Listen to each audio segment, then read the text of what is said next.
From Utah's first TV station, ABC4 News celebrates 75 years.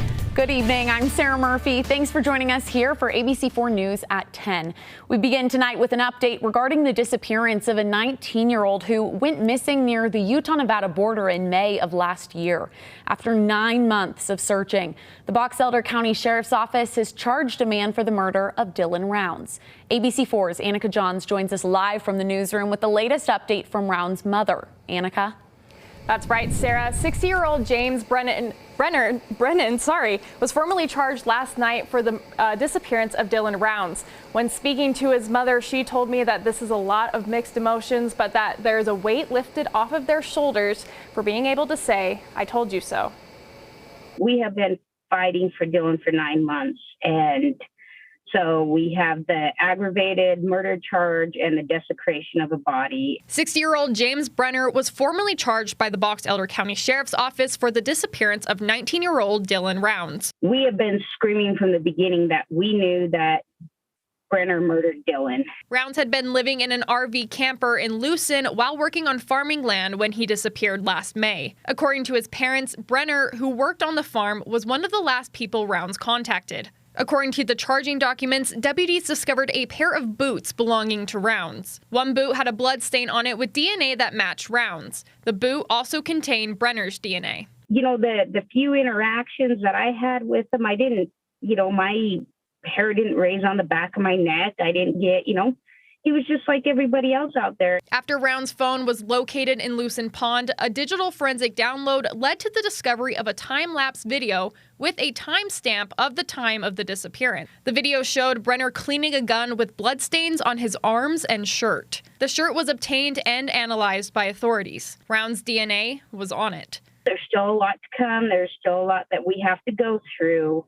But for us as a family, and for Dylan, this is a win. While this is a step in the right direction for Rounds' family, his mother says the fight still isn't over.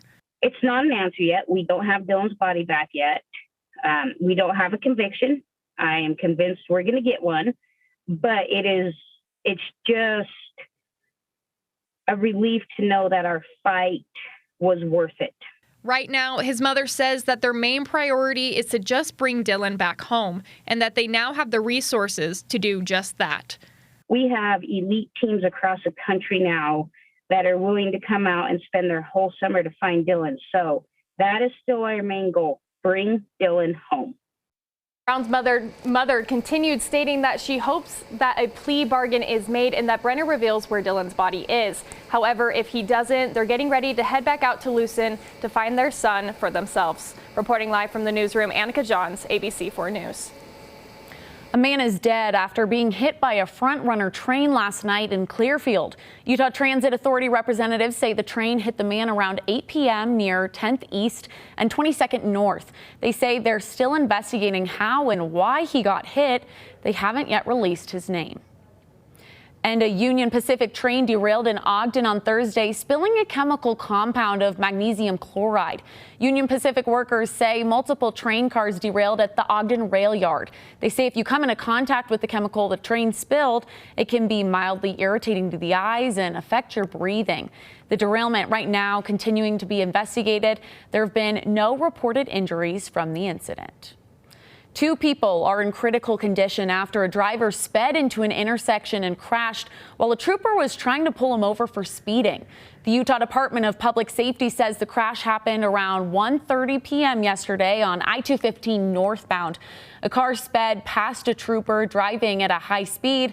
The driver then took the 700 North off-ramp, driving into the intersection and crashing into another car.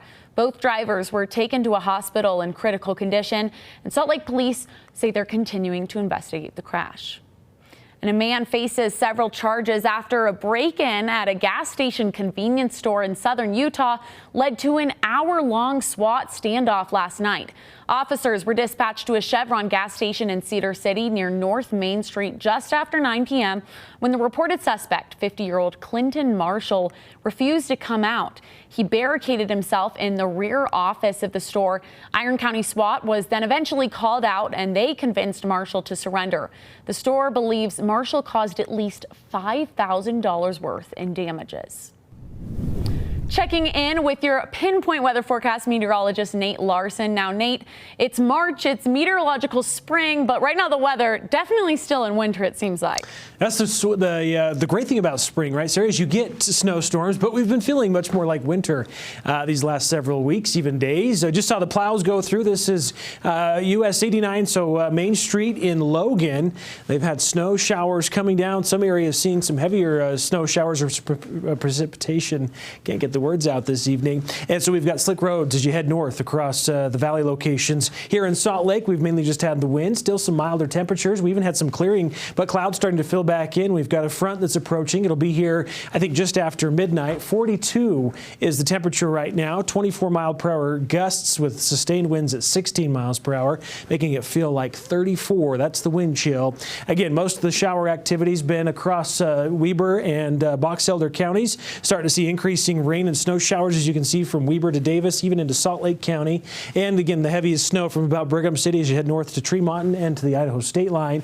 We'll continue to see some active weather ahead of and along the cold front, but as it moves through, it should push out a lot of the moisture with it. So if we put Futurecast into motion, here comes the front. It slides through, I think, by about 1 or 2 a.m. The bulk of the front is through northern Utah, sliding and stalling over central parts of the state overnight. Could continue to generate some light snow showers into Sunday morning. And then here comes round two. It's a two-punch storm system. In fact, a series of troughs that are going to be working through the weekend. This is 9 o'clock. I think from late afternoon into late evening, we're going to see a chance of some snow. We'll talk about how much is going to pile up with the full forecast coming up in just a bit. Sarah.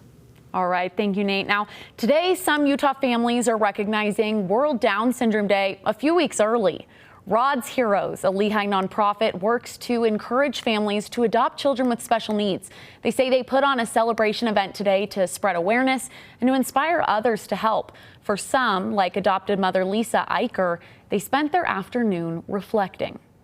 At some point every day, I have to catch my breath thinking about how easily I could have missed them.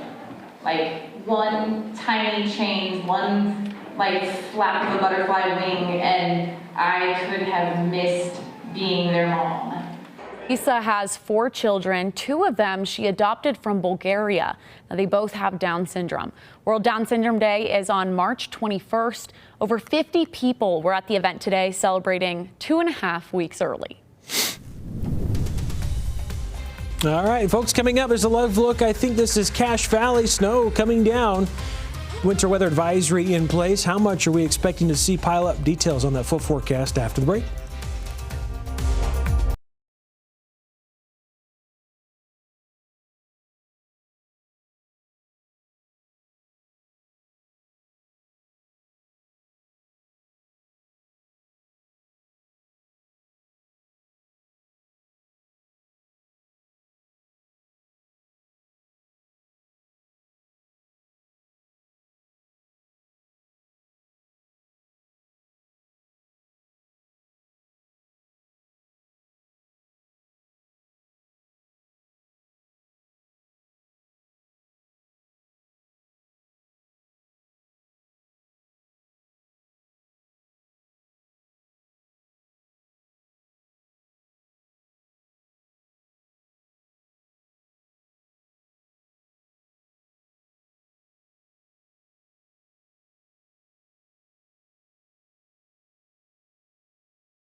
You're watching ABC4 News, celebrating 75 years. Welcome back. We're now looking to a rare and deadly case of severe turbulence. An investigation now underway after a passenger aboard a private jet was killed. Here's ABC's Rena Roy with the details. Tonight, the NTSB investigating a rare incident of fatal turbulence. A passenger on a private business jet killed. This is a tower with a medical emergency. Landing runway 6. Possible laceration, requesting medical assistance on the runway. The Bombardier Challenger 300 jet departing from Keene, New Hampshire Friday afternoon with 3 passengers and 2 crew members on board en route to Leesburg, Virginia. Around 4 p.m. local time, diverting to Bradley Airport in Connecticut for a medical emergency after experiencing severe turbulence. Severe turbulence is when things are being thrown about the cabin. That's when people get hurt, when they get bounced around the cabin, land, and they get lacerations, broken bones, and in worst case, death. The NTSB now interviewing those who survived and analyzing the jet's cockpit recorders to figure out how this happened. Turbulence can be uncomfortable. It can be scary, but really the only time turbulence is dangerous is if you're sitting in the cabin of an airplane without a seatbelt on. The tragedy comes just days after this Lufthansa flight from Austin, Texas to Frankfurt, Germany experienced violent turbulence in the middle of meal service. Food and silverware scattered across the cabin. All of a sudden, we lifted up and then we started dropping down really fast. It felt like about 5 seconds of free fall. The plane diverting safely to Washington's Dulles Airport. The airline says 7 passengers suffered minor injuries and the aircraft was also damaged. Kansas City-based telecommunications company Connexon confirming to ABC that they own the plane, saying that the person who died was not an employee of the company. Rena Roy, ABC News, Newark Liberty International Airport.